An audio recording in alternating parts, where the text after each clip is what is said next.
This week's episode of AEW Dynamite was brought to you by I Drink. I drink. Do you drink? I drink.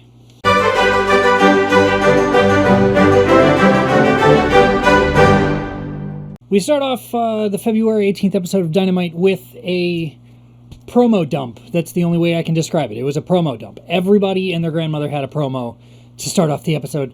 And fine, everybody got their 30 seconds, and we moved on real quick, straight into Jon Moxley versus Mark Davis for a Continental Eliminator, which, again, why? If you want to have this many titles, I get that you have to have them on TV. I get it. But the Eliminators seem like a bit much. Just put people together and say, oh, this guy's got 5 wins in a row. He's decided he's going to challenge for the Continental title because, you know, the Death Riders and the Don Callis family have a whole thing going. So, it's fine. It was fine. It was a good match. Everybody got their shit together, and Davis looked really strong the entire time. He did really well the entire time, but he didn't win, obviously, because it's Mox, and it's Mox versus Davis, and Davis is still, like, lower mid-card. He's not like Serpentico low on the totem pole, but he's not quite a main event guy, and they keep pairing him up with people for tag teams, and then somebody in the team gets injured, and so now it just, we have to do something with him. I get it, but there's enough people in the Don Callis family. Just put him with Rocky Romero for a little while, then it can be strength and speed as tag matches, and it would be fine. It'd be great. It'd be good stuff. So there was a point in the match where Mox got Davis to, like, not fall into the crowd, but he back bent over the railing into the crowd, kind of, a little bit, and he cut his hand. I'm going to have to go back and rewatch because I have no idea how he cut his hand, but Mark Davis cut his, like, knuckle open, and then Mox grabbed him and brought him over to the stairs and stomped his hand where the cut was, and that's just what Mox do. So it was a fine match. Mox won. No Continental title shot for Davis, which is fine. Hopefully he didn't, like, actually bust a knuckle, because that would suck real bad. But that was the whole thing. That's what we got. So it was good. It was a good opening match. Nothing to write your mom about, but it did its job. Then we went to FTR. They came out and they cut a promo in the ring with Stokely in the ring, which, by the way, here is the current amount of money that Stokely has on helpbigstoke.com. I don't understand how it keeps rising. Who's donating to this? I hope it's just a shoot and they just keep changing the number every day, just random, like, just throw darts at a table of numbers and that's the number we're getting today. That would make the most sense. But I really do think that people are donating money to this, and it's $1 million. It's $1 million and change. Why? It's ridiculous. How did he get in the ring? He had to get out of the wheelchair to get into the ring. Did he walk in? Did FTR pick him up and roll him in and then put him back in the chair? We didn't get to see because it was during a commercial break. So I'm curious how Stoke got in the ring and got back into his chair. Although then the Bucks came out because FTR was talking a lot of garbage, and the Bucks super kicked FTR while Stoke was talking, and he just ignored the fact that his friends were falling next to him. And then he played it off like, hey guys, how's it going? And then they super kicked him out of the chair, and that's what it was. There's nothing more. So they're going for the titles. The Bucks are going for the titles at the pay-per-view in less than a month. So excited. And we'll just have to see what happens from there, I guess. I don't know, man. It's goofy wrestling for life, and I love it, but I don't know where they're going to go with this. I'm going to predict that FTR comes out with the victory after some shenanigans. So keep an eye on that. Pay-per-view is close. We can do it. Okay. Moving on. We had a fatal four-way match for the TBS title. Allow me to read the names to you. Obviously, Willow Nightingale. Mina Shirakawa was in it. That was fine. She had a little bit of fun there. And then also Megan Bain and Marina Shafir. So that it was 2 hard hitters, 1 half high flyer, and Willow. And again, my problem with Fatal 4-Ways is you can never really get enough people. You can't defeat 2 people to defeat 1 person quick enough. It's too much chaos. There's a lot going on. Willow did end up with the victory, which was fine. That was her 3rd successful defense in 5 days. That's good. Boost her. She's the TBS champion. We have too many titles. We have too many titles. Anyway, it was a decent match. Everybody got their licks in. We didn't see Cross, Lady Cross, I don't remember her first name, come out at all during it. So I don't know if they're bringing her in, if she's going to be part of Mega Bad. Penelope Ford was at ringside, but she didn't really do much, which is fine.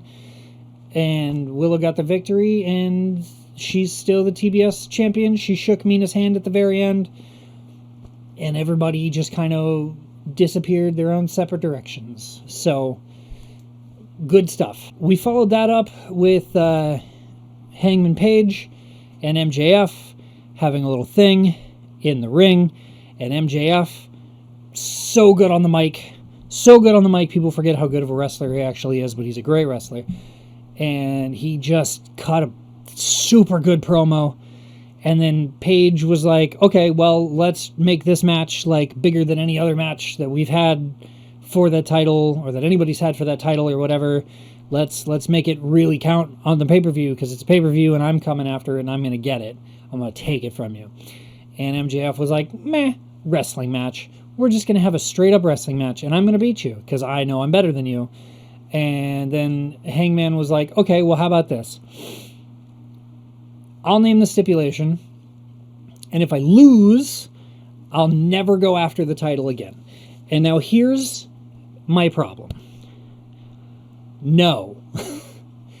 If he had said, I won't come after the title again while you hold it, that's one thing. But never, ever, ever going after the title again, ever, if he loses, is a big thing to happen, especially since MJF needs to hold this title at least this calendar year, if not into like next summer or the next 5 years, right? Forever champ. So if he loses, that really does take one person out of the running, which will bring the field of competitors down a little bit. But it's also a Texas death match, apparently, maybe, supposedly. That's what Hangman threw out.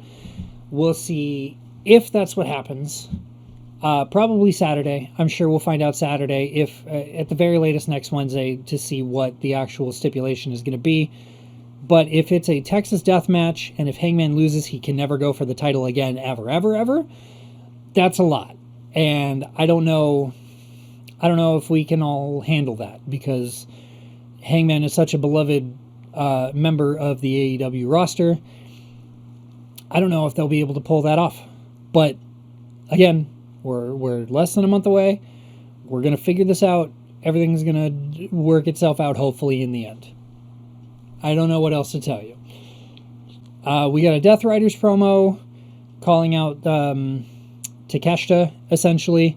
I mean, a few people got to speak and it was fine, but it was basically Mox calling out Takeshita, which later in the night we found out that there is going to be a no time limit match at Revolution between Mox and Takeshita for the Continental title. So that's good, because now there has to be a winner.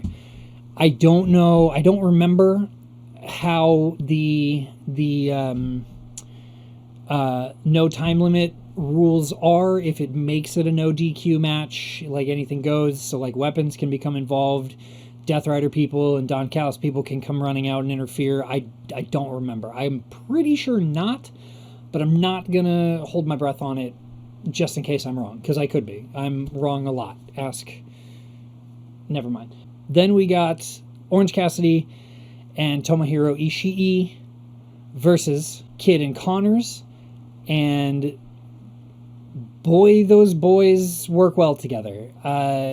Connors and Kid just do their thing, and it tends to work in their favor. They're two hard-hitting psychos, and it was there was back and forth. The fact that Orange Cassidy was in there, his partner was supposed to be Roderick Strong, but nobody has apparently seen him since last week.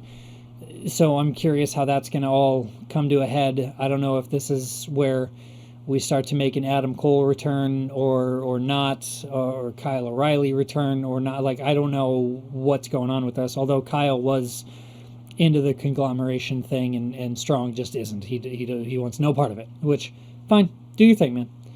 You're a big, strong boy. So, I really thought that Kid and Connors were going to get the win, and then, once again, just for funsies, Darby Allin showed back up in the crowd, and he kidnapped Kid and left Connors all alone. So Connors got absolutely demolished after that by some double teaming, and Orange Cassidy and Ishii came out with the victory, which, fine, I guess fine. I really want 2026 to be the year of the heel, so we'll just run with that and we'll call it a day. I don't know what is next in this whole saga between Kid and Connors and Darby Allin. Hopefully some more fun stuff happens. This yanking people through the crowd thing is fun. It definitely adds levels to everything that's happening, but we need it to come to a head. So if Darby finds some tag partner and goes after Kid and Connors and says, when we win, you guys have to, like, scram and never come back, that's something that could definitely happen, but we'll just have to see as we move forward. So I want Darby back in the ring. I enjoy his shenaniganery. Like I said, we'll see what happens, but I'm really hoping that it turns into some kind of crazy no DQ match where Darby can go hog wild and coffin drop off of whatever he feels like he needs to. And fire. We gotta add fire, because Kid lit Darby on fire. Anyway, moving on to the next thing. Up next we had the Brawling Birds, which is Hayter and Windsor. They are a newly formed tag team in the women's division. And they were taking on Viva Van and somebody called Becca. There was no nameplate for the two of them. I recognize Viva Van. I don't recognize Becca. I didn't catch Becca's last name, or if that is their last name, I don't know their first name. It's Viva Van and Becca. And it wasn't quite a squash match, but there wasn't a whole lot of offense from Van and Becca. So, it's just showing off Hayter and Windsor and their strength and their shenanigans and their ridiculousness and this whole new thing, the Brawling Birds, which again, good. I love their entrance music. It's pretty good. It's pretty good entrance music, if nothing else. So, two strong women just making a tag team. Something's gonna happen there.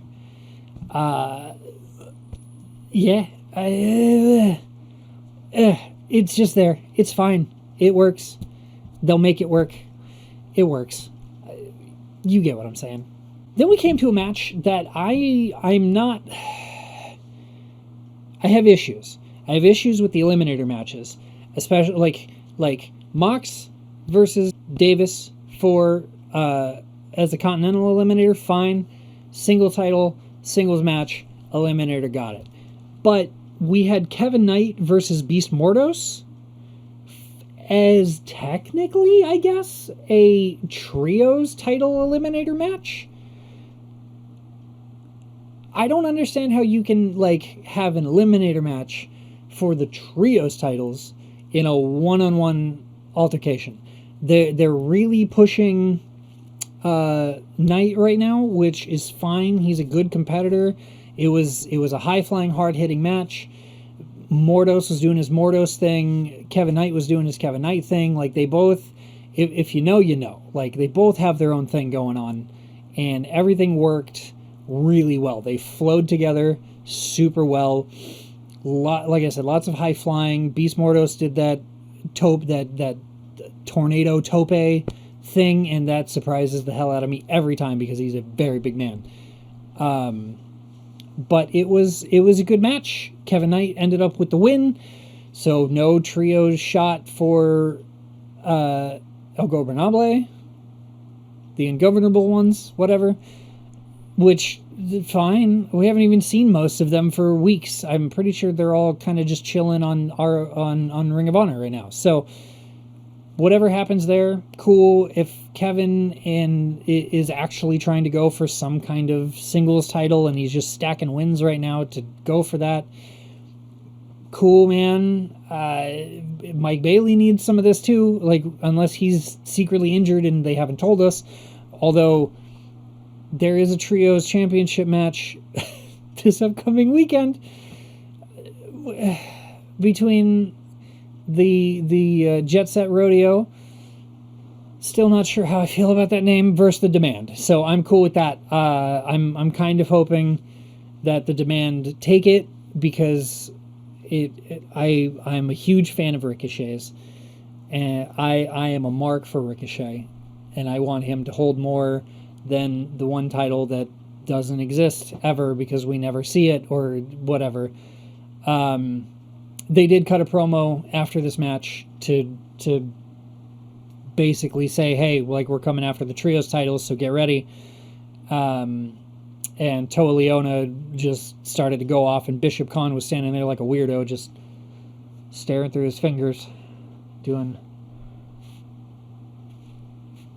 some of that, just fingers. And then they found Jack Perry's knife stuck into the nameplate, the piece of paper that was on the door to their dressing room, which looked more like the door to a bathroom in a bar in downtown Phoenix, but, you know, who am I to judge? Yeah, it was fine. It was good. It was a good promo. We need to do more with the Demand, and we need to do more with the trios titles. I'm kind of hoping that the Demand get the trios titles, like I said, so that more can be done with them, because even though we have Jet Set Rodeo, we don't get to see all three of them together very often. And right now, Paige is in the middle of something else going for the men's title. So, if we drop into the Demand, I feel like at least we can get some stuff going. We can set a thing up with Jack Perry and Luchasaurus. Maybe bring Marco Stunt back, because we haven't seen him in forever. It would be very fun. It'd be very fun. I don't think that Jurassic Express would win, but it would be a fun match, nonetheless. Especially because Marco Stunt would probably get thrown around like a crash test dummy, and that would be at the very least entertaining. So we'll go from there. And then we came to the match of the night. That's all I can call it. It was match of the night. It was Swerve versus Omega, and it was insane. And both men jump around, both men big, strong, slapping man meat stuff, and it was more than I expected. There were way more 2-count kickouts than I would have expected there to be, and way more reversals than I would have expected there to be, although every single one of them worked for the story of the match. And then Swerve turned into a heel, like fully, like he is fully just a heel now. Because after he beat Omega, spoiler, Swerve wins, he beat the crap out of Omega, and then suplexed him, or I don't even know the name of the move. I'll find a picture and post it, like here or whatever. He demolished Omega through the announcer's table, and he was just like, I needed this for me. I needed this for me. And that was the entire night. And that last match was awesome. They definitely ran into overtime territory by almost 20 minutes. And then Daniel Bryan, who was on commentary the whole night, was just standing there like, I can't believe that Swerve just did that to Omega. Like, how is this even, like, Swerve, you're the good guy. But Swerve was just like, nah, I'm a bad guy now. Like, heel. So, that's where we were, and that's where we are. And I'm so excited to see what happens at the pay-per-view. Brody King has a couple matches coming up because he's still, now that he's gotten a taste of like the main event men's title scene, he wants more. So he's going to continue to try and stack wins in order to get back into the picture. I think Brody King versus MJF 2 would be awesome. But man, it was just such a good episode. And I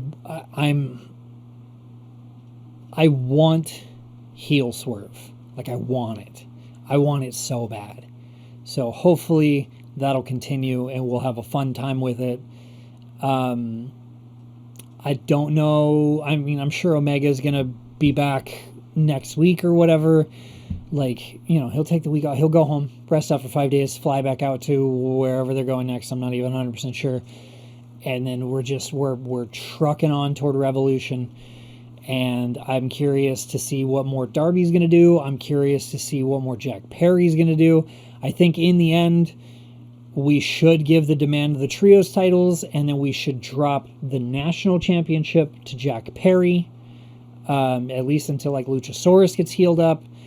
If the demand does get the trios titles, then we can do a Jurassic Express thing, or at the very least, like maybe Jack Perry and the Young Bucks go after that. If the Young Bucks, or when the Young Bucks lose out to FTR for the tag titles, that's my prediction.